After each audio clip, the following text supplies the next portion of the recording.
बिस्मिल्लाहिर्रहमानिर्रहीम। आज 12 अक्टूबर है, वो दिन जब 1999 में पाकिस्तान का आखिरी मार्शल लॉ एलानिया लगाया गया। परवेज़ मुशर्रफ ने बज़ौर बंदूक नवाज शरीफ की हुकूमत का तख्ता उल्टाया था। आज भी हालात कदरे मुख्तलिफ नहीं हैं। कहने को पार्लियामेंट तो मौजूद है, मगर आइन एक मजाक बनकर रह गया है। असेंबलियाँ अपनी आइनी मुद्दत तो पूरी कर रही हैं, मगर पाकिस्तान का वज़ीर आज़म अपनी 5 साला आइनी मुद्दत पूरी कब करेगा? क्यों आज भी सिलेक्टेड, लाडले और न्यूट्रल की दुहाइयाँ दी जा रही हैं? दुनिया में 2022 चल रहा है और पाकिस्तान में आज भी 2012 टेलीकास्ट किया जा रहा है। तब भी सवात पर तालिबान काबिज थे और स्कूल वैन पर हमले हो रहे थे। आज भी वहाँ वही कुछ हो रहा है। कल मलाला थी तो आज कोई और है।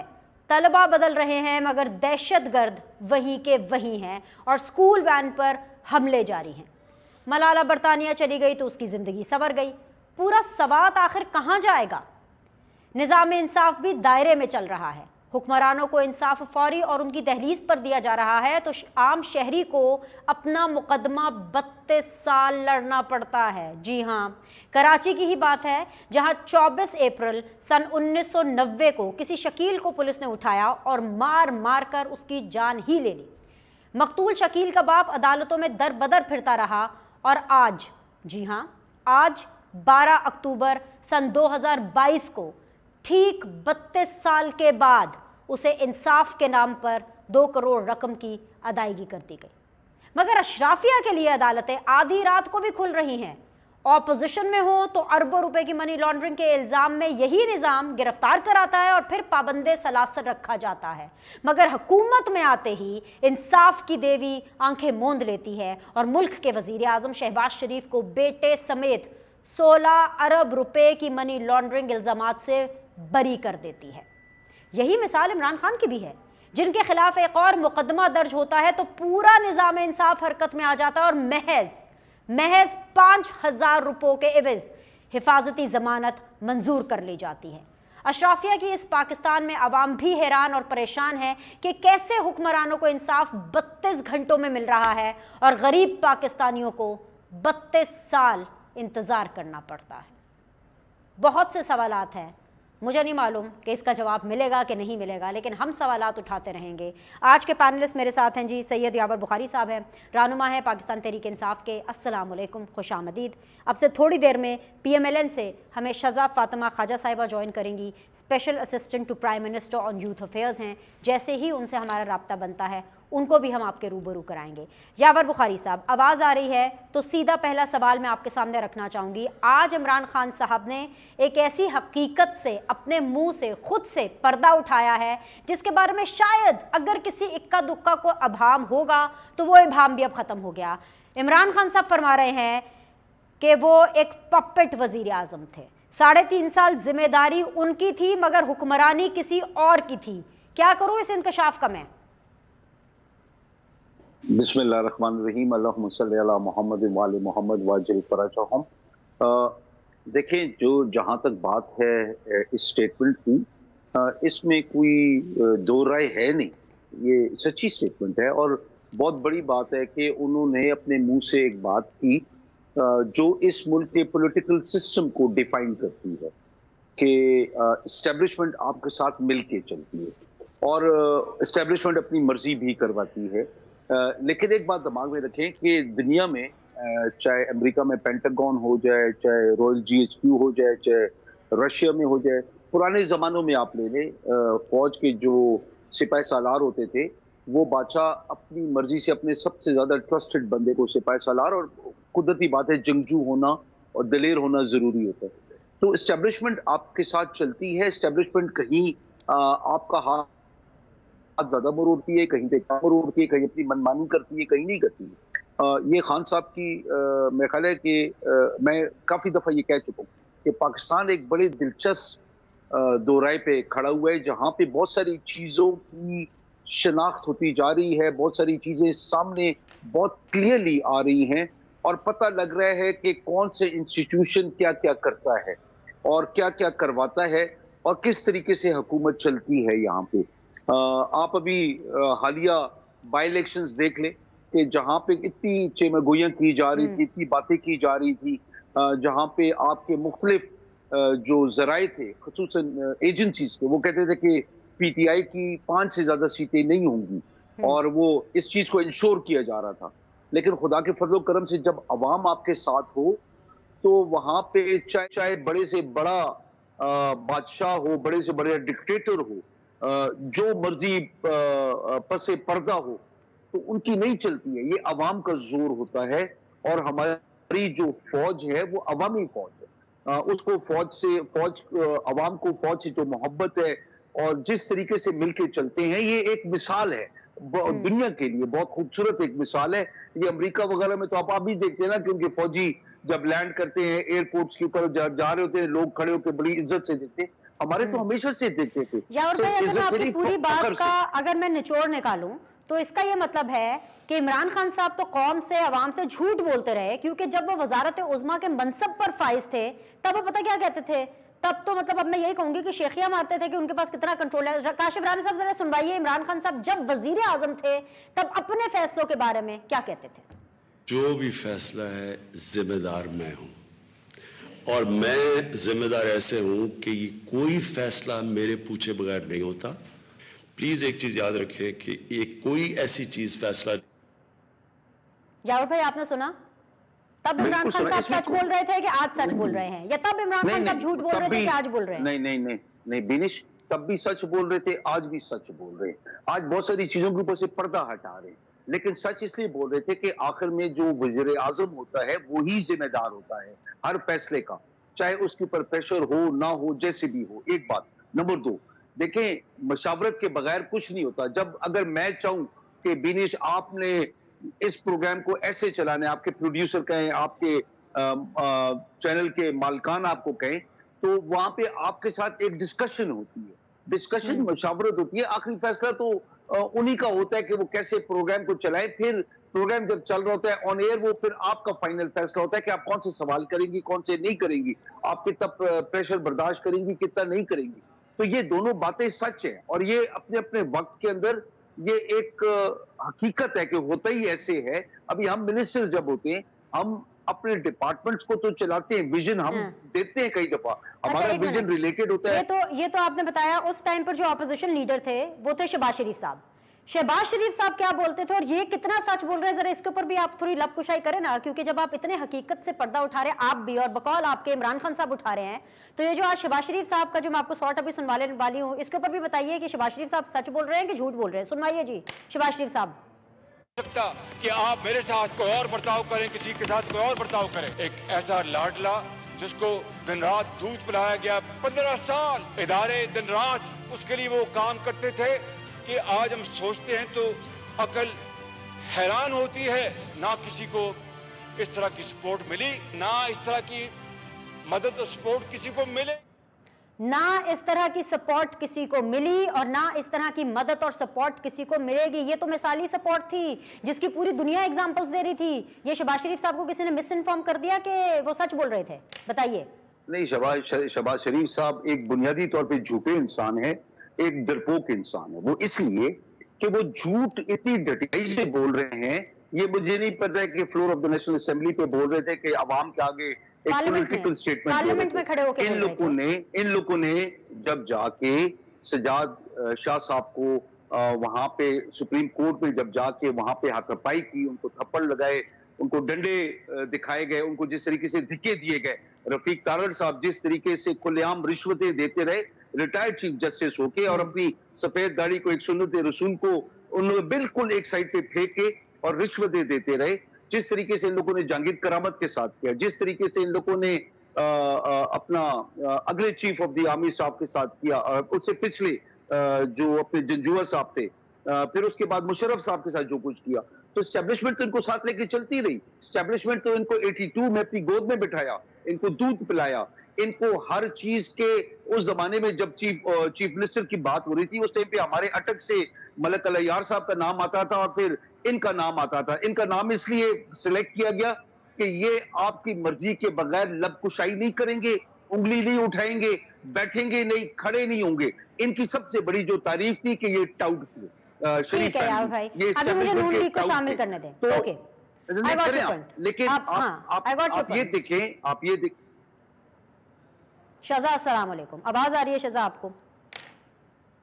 जी आ रही है जी। ओके शजा, यहाँ पर बात ये चल रही है क्योंकि थोड़ी सी जरा वक्त लग गया आपको कनेक्ट करने के लिए। यहाँ पर जो बहस और जो सवाल मैंने रखा है वो ये रखा है कि इमरान खान साहब आज हमें आके ये बता रहे हैं कि भाई 3.5 साल तक जिम्मेदारी उनकी थी लेकिन हुक्मरानी किसी और की थी। अगर उनको जरा सा भी अथॉरिटी मिलती, मतलब थोड़ी सी भी पावर मिलती, तो वो तो शेरशाह सूरी साहब को भी पीछे छोड़ जाते। शहबाज शरीफ साहब का as an opposition leader, floor of the house का मैंने वो शॉट भी सुनवाया। अब जब शहबाज शरीफ साहब भी पीटीआई को, इमरान खान साहब को ताने मारा करते थे कि जितना सलूक और जितना सेम पेज आप लोगों का है, इससे पहले या इसके बाद कभी किसी का नहीं हो सकता। मैं सिर्फ ये जानना चाहती हूँ कि अवाम को हकीकत बताएगा कौन? इमरान खान साहब आज सच बोल रहे हैं या कल सच बोल रहे थे? शहबाज शरीफ साहब के आज सच बोल रहे हैं या उनको मिस इन्फॉर्मेशन दी गई थी? What is the reality?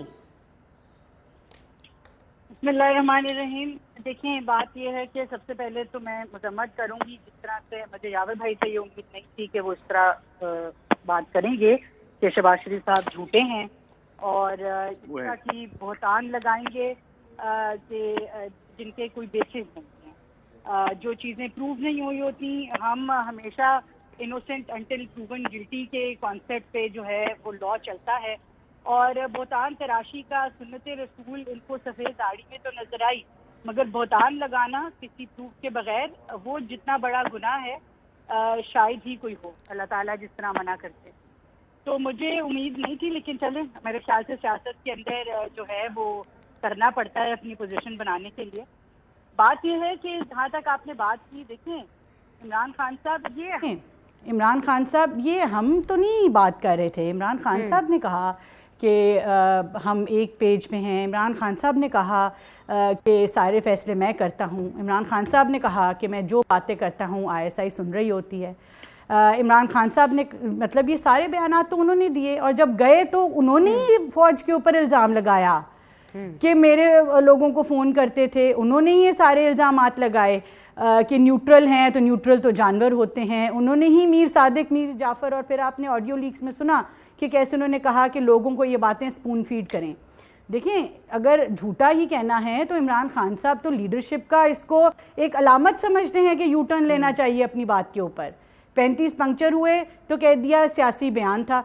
जब कोर्ट गए हैं, शौकत खानम का केस किया तो बाहर पहले आउट ऑफ कोर्ट सेटलमेंट मांगते रहे, फिर कल उन पे फिर जो है वो एक फ़ाइन लगाया है कोर्ट ने कि आते नहीं हैं कोर्ट केसेस के अंदर, पेश नहीं होता, वकील भी नहीं पेश होते क्योंकि झूठ बोलते हैं।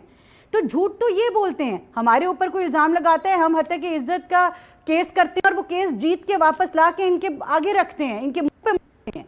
जो जिस तरह हम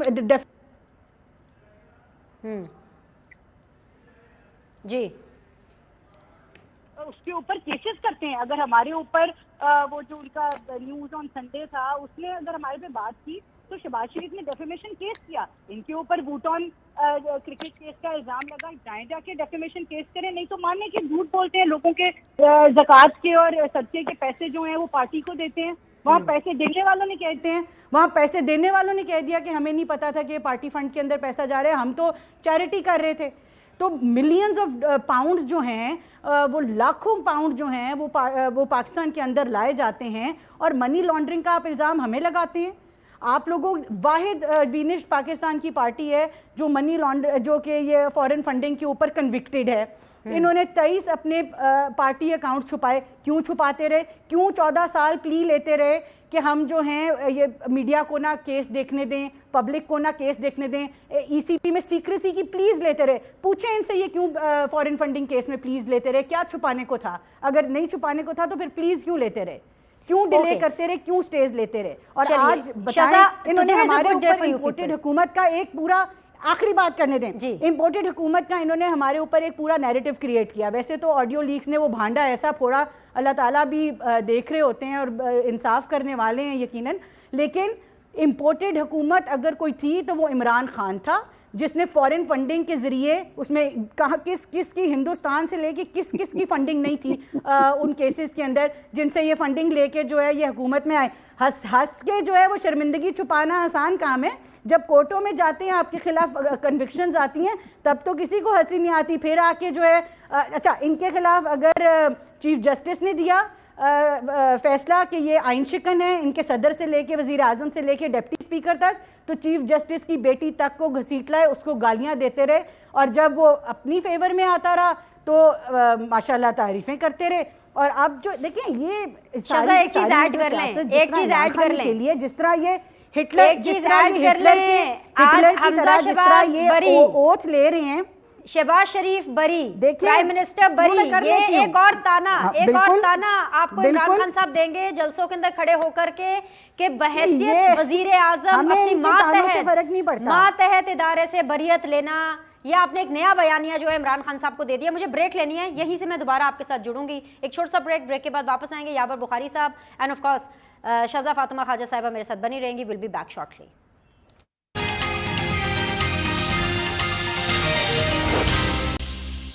ब्रेक के बाद जो आप लोग को खुशामदीद कहते हैं, मुझे ज्वाइन किया हुआ है सैयद यावर बुखारी साहब ने पाकिस्तान तहरीक इंसाफ से।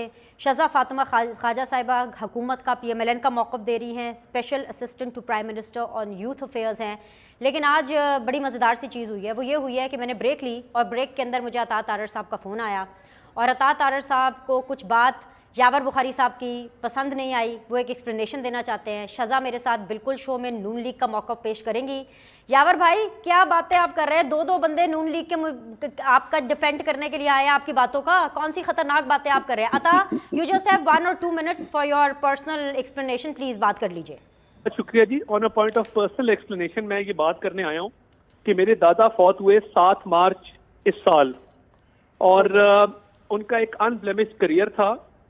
अगर उन्होंने कभी जिंदगी में रिश्वत ली हो या रिश्वत दी हो तो अल्लाह ताला उनको कब्र में सख्त अजाब से 2 चार करे और उनकी आल औलाद को तबाह बर्बाद करे। और अगर यावर बुखारी साहब झूठ बोल रहे हैं तो अल्लाह ताला जब ये फौत हो, अल्लाह इनको लंबी जिंदगी दे, अल्लाह इनको कब्र के अजाब से 2 चार करे और ना करें ऐसी बातें, ना करें बात करे। देखिए ना, दोनों में हो सकता है उनको मिस इन्फॉर्मेशन हुई हो ना, आप दिल बड़ा रखें। अच्छा बात करें यावर भाई, इसका जवाब देंगे जी, मुकम्मल करें। बिल्कुल सिर्फ ये कहूंगा कि दोनों में से एक बात हो जाए, जिंदगी तक रहें बस, मौतों पे ना जाए, मुश्किल हो जाता है ना शो करना। झूठ बोल रहे हैं तो अल्लाह ताला इनको कब्र के सख्त तरीन अजाब से 2 चार करे और इनका सख्त तरीन पकड़ और इनकी आल औलाद भी तबाह हो। ये 2 में से एक बात है। ओके, आपका मौक़िफ़ मुकम्मल हो गया था, बहुत शुक्रिया। ओके, थैंक यू अता जी। यावर भाई पहले इसको एड्रेस कर लीजिए और फिर मैं उसके बाद आपसे करंट टॉपिक के हिसाब से सवाल अता तारड़ की देखें उसको, क्योंकि उस ज़ातियात उनके दादा के बारे में हुई और ये पूरी कौम को पता है कि रफीक तारड़ साहब हर प्रोविंस में गए, सुप्रीम कोर्ट के बेंच के पास ब्रीफ केसेस लेके गए। ये कोई छुपी गुल्लुगी बात नहीं है, ये हर किसी को पता है। और मैं रफीक तारड़ साहब की बात को मनोअन कहता हूं कि जिसने सुन ले भी मेरी बात पूरी सुनिए, जिसने इस मुल्क को लूटा है, इस मुल्क से चोरी करके पैसा बाहर लेके गए हैं, बायर प्रॉपर्टीज बनाई हैं, जिसने इस मुल्क के इदारों को नुकसान दिया है, शिजा बैठे हुए हैं, तारड़ सुन रहे होंगे, अल्लाह पाक उनको, उनकी औलादों को तबाह बर्बाद करे। इस मुल्क की वजह से हम हैं। नहीं, अभी सुन ले, मैं ये दुआ नहीं कर रही यावर भाई, आप सैयद ज़ादे हैं, आप अपना दिल बड़ा रखें। मेरी बात सुने, मुझे सवाल करने दे, let me stick to the topic. Atta Tarar ने बात की, मेरा भाई है, शिजा मेरी छोटी बहन है, लेकिन इस मुल्क से आगे ना हमारे नबी करीम सल्लल्लाहु अलैहि वसल्लम बद्दुआ नहीं देते शरीफ है। सुन ले प्लीज, इस मुल्क से आगे ना इमरान खान है, ना नवाज शरीफ है, ना जनरल बेग है, ना जनरल जो भी है, ना जरदारी है। ये मुल्क है तो सब हैं। जिसने इस मुल्क को नुकसान पहुंचाया है, चाहे कोई भी हो, अक्रॉस द बोर्ड, इस मुल्क से चोरी की है, खुदा उनको और उनकी औलाद को गर्क करे। ओके, ऑल राइट यावर भाई, आपने अपना पॉइंट ऑफ व्यू दे दिया। अता साहब ने अपनी एक पर्सनल एक्सप्लेनेशन दे दी थी, अता तारड़ साहब ने, वो भी आ गई। फैसला इसका आवाम करेगी। मैं अपने शो पर और अपने करंट टॉपिक पर वापस आ रही हूँ विद यावर बुखारी साहब एंड विद शज़ा फातिमा ख्वाजा साहिबा। शज़ा, आपके लिए सवाल छोड़ के गई थी भाई, मज़ा आता ना कि शहबाज शरीफ साहब, हमजा शहबाज साहब को बरियत तब मिलती जब वो अपोजिशन में थे। हुकूमत में आकर के जो बरियत मिल रही है, ये नो, फिर आप कहेंगी कि यावर भाई मुस्कुरा रहे हैं, फिर आप कहेंगी इमरान खान साहब ने जलसे में ये बात कर दी। आप इनको कैसे यकीन दिलाएंगे कि आपने एफआईए को इन्फ्लुएंस नहीं किया? क्योंकि ऑब्वियसली एफआईए तो प्राइम मिनिस्टर के मातहत है ना। बताइए कैसे मिल गई आपको ये जमानतें? अब 4 महीने बाद भी हो सकती थी बरियत जी। देखें, हमें इनमें से किसी को एक्सप्लेनेशन देने की ज़रूरत नहीं है।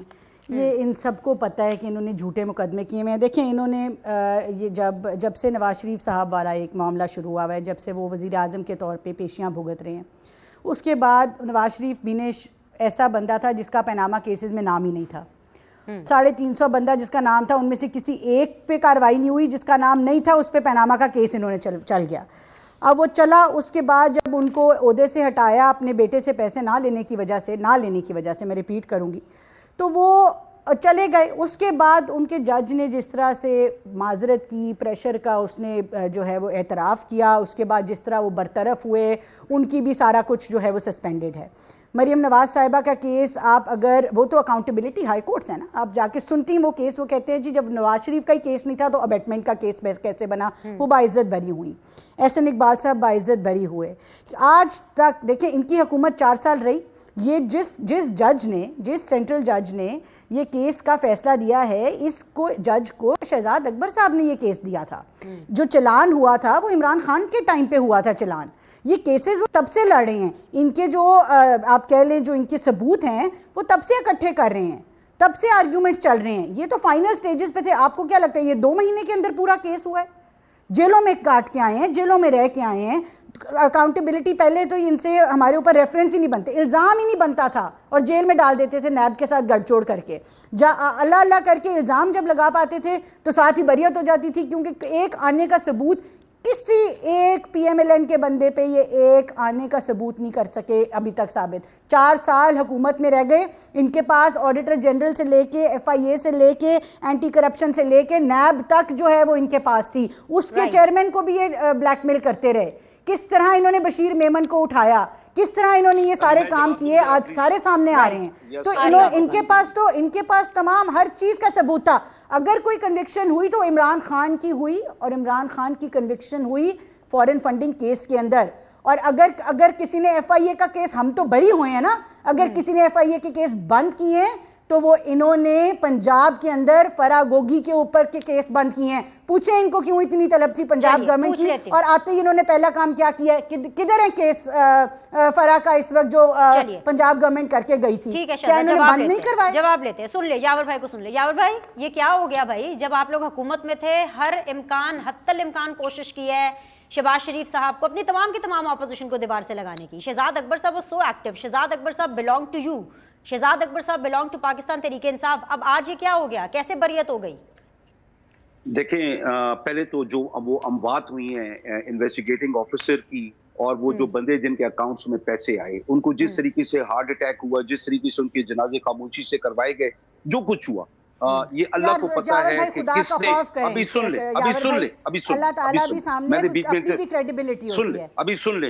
सुन ले, जो तोमत लगाता है खुदा उसको गर्क करे। सुन ले, अभी जो खबरें आती हैं लोगों की तरफ से, और आप 1+1 करते हैं, 2 पे पहुंचते हैं, तो आपको पता लगता है फॉर एग्जाम्पल कि किसी के अकाउंट में अरबों रुपए आ गए, और वो उनके पास फैक्ट्री के अंदर एक आम सा मजदूर था, वो पैसा कहां से आया? इन्वेस्टिगेटिंग ऑफिसर को धमकियां दी जाती हैं कोर्ट में बैठ के, और वो फिर अचानक उसको हार्ट अटैक होता है। और हमें पता है ये दवाइयां हैं कि जिस तरीके से हार्ट अटैक होते हैं आजकल, वो हमें पता है, और ये कौन केपेबल है वो भी हमें पता है। इन लोगों ने जिस तरीके से, जैसे शिजा ने बोला ना कि ये तोमत, फिर मैं अभी बताता हूँ तोमत क्या है। तोमत नहीं है, हकीकत है। इन लोगों, ये झूठे लोग हैं, ये पार्टी झूठी है। शिजा जैसे शरीफ लोग यहाँ पे जो बैठे हुए हैं, वो ये बेचारी बदकिस्मत है, बेचारी बदकिस्मत है। मैं आपको बता रहा हूँ ना, इनके लीडर्स कैसे झूठे, जो कह रही है ना, मैं आपको बता रहा हूँ। अभी सुन ले, देखिए आपने उनके अंदर उनकी बातों में इंटरफेरेंस नहीं की थी, अभी मेरे बिना करें।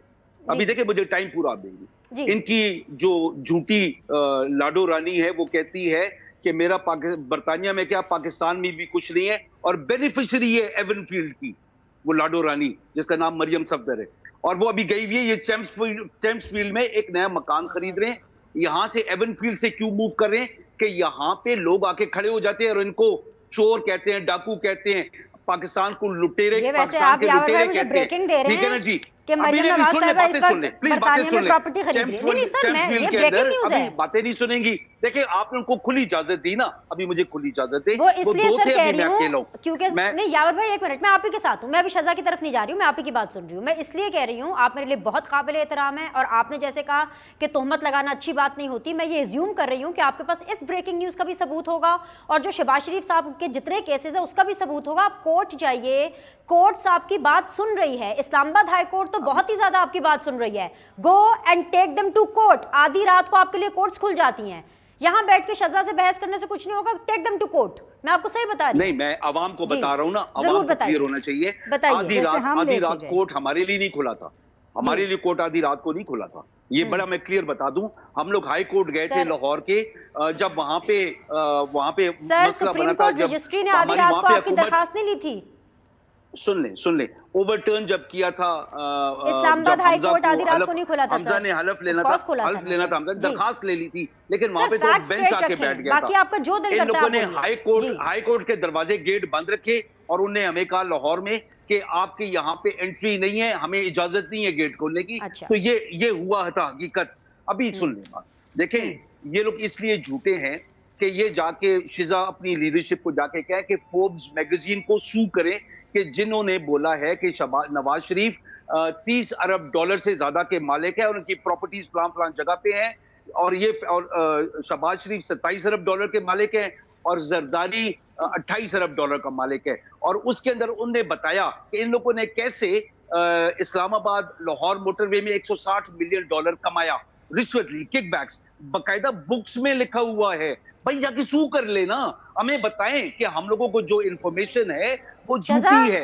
ये सू आप करें देख जाके, रही हैं, ये सू इसको भी नहीं कहते करते। हैं बयानिया अच्छा, बनाना। कहते हैं एविडेंस है नहीं, लेकिन वो खुद को बददुआएं दे करके बयानिया बनाए जा रहे हैं। ये सजा आपको सीखना चाहिए। जी यावर भाई आप कंप्लीट करें। जी बीनिश आप सीधा से सवाल कर लें, मैं चुप हो जाता हूं, क्योंकि आप आप मुकम्मल बीच कर में लें। बार बार बोल के आप एक बात करती हैं कि इनके पास प्रूफ है कोई नहीं, अपने आप को बदवाएं देके, तो मैं चुप हो जाता हूं। आप नून का वो सारा मौकफ सुन लें, मेरा फिर आने का फायदा तो कोई ना हुआ, तो आप चुप कर लें, मैं भी चुप हो गया। सर मुझे प्रूफ बात तो करें। लेना पड़ेगा ना, आपकी प्रूफ बातें तो है सर ना, आपकी प्रूफ बारी यावर भाई, है। आपको पूरा टाइम है। आप सीधा मैं से सिर्फ बात करें। इसलिए क्योंकि आप आपने सीधा से मुझे सवाल करें। नहीं मैं तो बिल्कुल करूंगी सर, वो आपके सवालों के जवाब तो आप सजा ही करें, देंगी, आप लेकिन करें, मैं मुझे चुप हूं, मैं सुनूंगा। आपने मुझे एक मैं ब्रेकिंग सुनूंगा न्यूज सिर्फ। दी, तो सर मैंने तो फैक्ट चेक करना था कि अगर इतनी बड़ी नहीं, ब्रेकिंग न्यूज आपने चल रही जिस है, तरीके अगर से आपके कमेंट पास किया ना कि अपने आप को बदवाएं देकर, देखिए, मैं अपने यावर आप भाई को बदवाएं आपने नहीं कहा करूं। जिस अदालतें मुल्क नहीं को लूटा, खुलती, एज एन मैंने बोला एंकर कि मैंने जिस सिर्फ आपको बदबख्त ने फैक्ट इस सही मुल्क को किया। लूटा है, मैं जी। ये कह रहा हूं जिस बदबख्त ने इस मुल्क को लूटा है, चाहे कोई भी हो, मैं उसको बदवा दे रहा हूं। एक बात।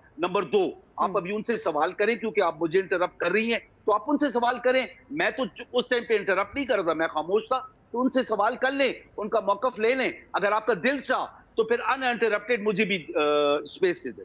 नहीं सर, मैं तो बाइंड हूँ आपको स्पेस देने के लिए, और डबल बाइंडेड हूँ आपको स्पेस देने के लिए। मैं नहीं ठीक जवाब है दूंगा, शजा, आप करें ना, ये जो सवाल इंटरप्ट करती हैं बार बार। नहीं सर, अब सवाल तो करूंगी ना, मतलब थोड़ा काउंटर क्वेश्चन तो नहीं, करना आप पड़ता है। इंटरप्ट करती है ना, अच्छा, मुझे चले। बात पूरी नहीं करने देती, आप बीच में एक तंजिया तौर पे एक कमेंट देती हैं, तो वो जो कमेंट होता है ना, वो आप समझती नहीं है। अच्छा हमें चले समझ ना, आती अभी है यावर भाई किस ये तो तरीके एक से एंकर का मीडिया- राइट होता है ना, अब किस तरीके से जलसा तो मीडिया- नहीं है ना, किस मुझे तरीके से कमेंट करने का, एक serious काउंटर issue क्वेश्चन को- करने का तो मौका देना। किस तरीके से, देखिए, अभी आप इतना बात राइट नहीं तो करने एंकर देंगे। को दे दें किस तरीके सर, से मीडिया, किस तरीके से क्योंकि मीडिया जलसा एक नहीं है ना story यावर को भाई, करता है। आपसे मुझे सवाल करने में मजा बहुत आता है, तो मुझे इजाजत दे नहीं, आप थोड़ा सा सवाल करिए, एंकर लेकिन को कम कि से आप कम एक फ्लो को सप्लीमेंट्री आप क्वेश्चन। तोड़िए। तो ARY देखिए, की आपने आदत फिजा की फ्लो को नहीं तोड़ा, आप मेरी फ्लो को तोड़ रही है, तो आप मेरी अच्छा। फ्लो को ना तोड़े, अगर आप सुनती चले, रहती मैं तो आपको अनइंटरप्टेड समझ आ आपको जाती मैं सुनूंगी। क्या कह रहा हूँ। चलिए, मैं अनइंटरप्टेड आपको सुनूंगी, मुझे अलाउ करें एक ब्रेक लेना, ब्रेक के बाद वापस आएंगे तो मैं दोनों पार्टिसिपेंट्स को अनइंटरप्टेड सुनने की कोशिश करूंगी। Will be back shortly.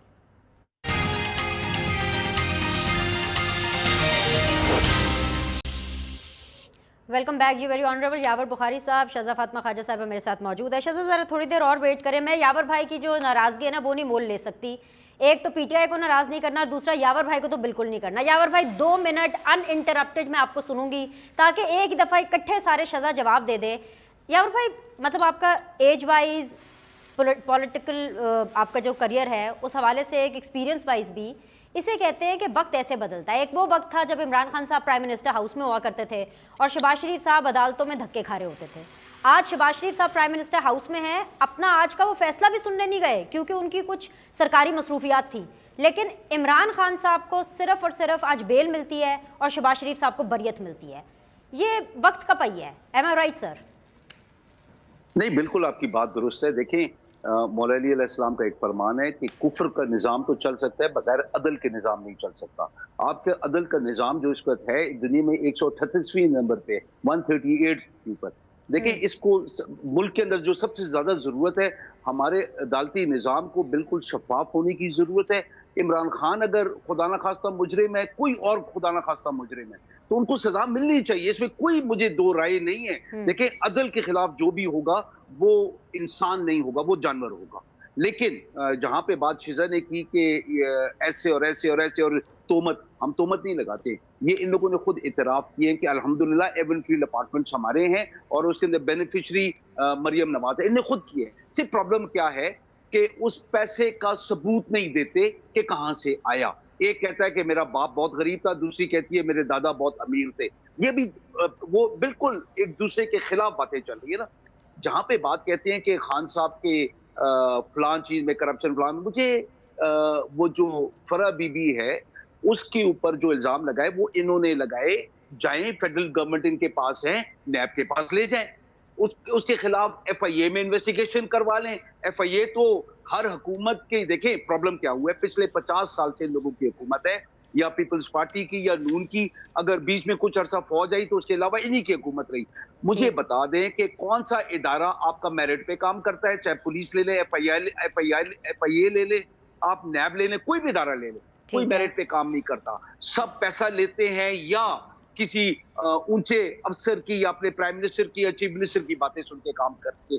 तो जब तक ये निजाम रहेंगे कभी भी इंसाफ नहीं हो सकता, कभी ये मुल्क दुरुस्त सिमत पे नहीं चल सकता, क्योंकि जिसकी लाठी उसकी भैंस। और मैं जहां तक नून की बात करूंगा, ये वो पार्टी है कि जो एक आर्टिफिशियली तौर पे सामने आई। अचानक 1982 में जनरल जिलानी ने इनको परवान चढ़ाया और उसके बाद से आज तक इनके पास या ब्यूरोक्रेसी में या एस्टेब्लिशमेंट में इनके पास सपोर्ट रही है, और ये उन्हीं के बलबूते पे यहाँ पे खड़े हैं जहाँ पे आज खड़े। ऑल राइट जी। शहज़ा फातिमा ख्वाजा साहिबा, अब आपका भी अनइंटरप्टेड सवालों के जवाब दे रहे हैं आपने यावर भाई से। मेरे सवाल ये देखिए, ये मेरे सवाल थे, ये मैंने साइड पे रख दिए हैं। यावर भाई ने जो सवालनामा दिया है ना, आप इनको जवाब दे दें और आवाम समझ के जवाब देना, नहीं तो उन्होंने नया बयानिया बना लेना है। जवाब दे दें, शुरू हो जाए। देखें, बात यह है कि यावर भाई ने फिर से एक लिस्ट ऑफ तोहमतें लगाई हैं, ऐसे केसेस जिसमें मरीम नवाज साहिबा बरी हो गई हैं, उसमें फिर से जो है वो वही बातें पुरानी। ये इनकी पार्टी का एक तर्ज अमल है और इसी तरह हंस के ये अपनी शर्मिंदगी छुपाते रहते हैं। कोई बात नहीं, हमें आदत है। बात ये है कि देखें, वो केस क्या था एवन फील्ड्स का। जज ने नैब के वकील से पूछा कि आप मुझे ये बताएं कि एवन फील्ड अपार्टमेंट जब ख़रीदे गए थे तो उसकी कीमत कितनी थी। जज ने कहा, नैब का वो प्रोसिक्यूटर कहता है जी मुझे नहीं पता। उन्होंने कहा जब एक एसेट की आपको वैल्यू ही नहीं पता तो उसके ऊपर आप करप्शन का इल्ज़ाम कैसे लगा सकते हैं। खामोशी। जज साहब ने कहा कि ये कंपनियां हैं, इन कंपनियों ने ये फ्लैट ख़रीदे, नैब कहती है ख़रीदे। क्या ये कंपनियां जब ये फ़्लैट ख़रीदे गए थे मियां नवाज शरीफ का कोई इससे ताल्लुक़ था? नहीं था। तो फिर जब ये फ़्लैट ख़रीदे गए थे इन कंपनियों के, तो फिर मियां नवाज शरीफ पे आप कैसे इल्ज़ाम लगाते हैं? इनके पास कोई जवाब नहीं था। जज साहब ने कहा कि आपने नैब से पूछा कि जो मनी ट्रेल मियां नवाज शरीफ ने आज तक एवन फील्ड्स की दी है, क्या आपने इसको चैलेंज किया है? नैब कहती है नहीं किया। जज साहब कहते हैं कि आपने ये साबित किया है कि ये गलत पैसों से ख़रीदे गए हैं? नैब कहती है नहीं किया। जज साहब ने कहा कि मरीम नवाज शरीफ जिसने कभी पब्लिक ऑफिस ही होल्ड नहीं किया, उसकी अबेटमेंट कैसे हो गई इस केस में? वो जो लेटर जिसको ये कैलिब्री कहते थे, उसका जो कैलिब्री फॉन्ट बनाने वाले था उसने आके बयान दे दिया कि बिल्कुल उस टाइम पे कैलिब्री फॉन्ट अवेलेबल था जब ये लेटर लिखा गया। तो इसका आपके पास क्या जवाब है? नैब कहती है कोई जवाब नहीं है। जिस बंदे को ये एक्सपर्ट बना के लाए, वो जो बंदा था, जज कहती है कि इसके क्रेडेंशियल्स क्या हैं? नैब कहते हैं कि ये एक सेल्फ प्रोक्लेम्ड फ्री लांसिंग का बंदा है जो कि ये इस तरह के जो है वो असेस करता है फॉन्ट्स को। तो जज साहब ने कहा कि आपको बेसिक जो विटनेस है उसका लॉ आता है? नैब से पूछा, उसके लॉ पे ये पूरा उतरता है? नैब कहती है नहीं उतरता। तो जज साहब ने कहा ये केस जब नवाज शरीफ पे ही नहीं बनता तो आपने मरियम पे अबेटमेंट का कैसे बनाया? ये मैं आपको केस की कार्रवाई सुना रही हूँ जो कि हाई कोर्ट के अंदर होती है।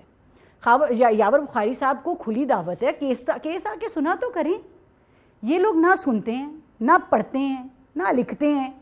वो इनको कान में आके कोई, मैं अब ये नहीं कहूँगी कि यावर बुखारी साहब झूठे हैं, मेरे बड़े भाई की तरह हैं, लेकिन कानों में आके पता नहीं कौन इनको बता जाता है, या पार्टी में पोजीशन बनाने के लिए इनके लिए शायद मैंडेटरी है कि इन्होंने इस तरह की ज़बान भी इस्तेमाल करनी है और बहुतान तराशी भी करनी है। ये भी हमें समझ आती है क्योंकि एक बदतमीज़ सी तकरीर हमाद अजहर करते हैं तो वो फाइनेंस मिनिस्टर बन जाते हैं, एक बदतमीज़ सी तकरीर जो है वो ये क्या नाम है उसका, फवाद चौधरी करते हैं तो इंफॉर्मेशन मिनिस्टर बन जाते हैं। तो फिर उतर भी जाते हैं, वो उनको उतार भी क्राइटेरिया दिया है इस जाता है, पार्टी का। शॉर्ट लिफ्ट बहुतान तराशी जो है, जाहिर है जब जाहिर सी बात है, आप इनकॉम्पिटेंट बंदे को गालियां देने पे मिनिस्टर बनाएंगे तो उतारना ही पड़ेगा ना।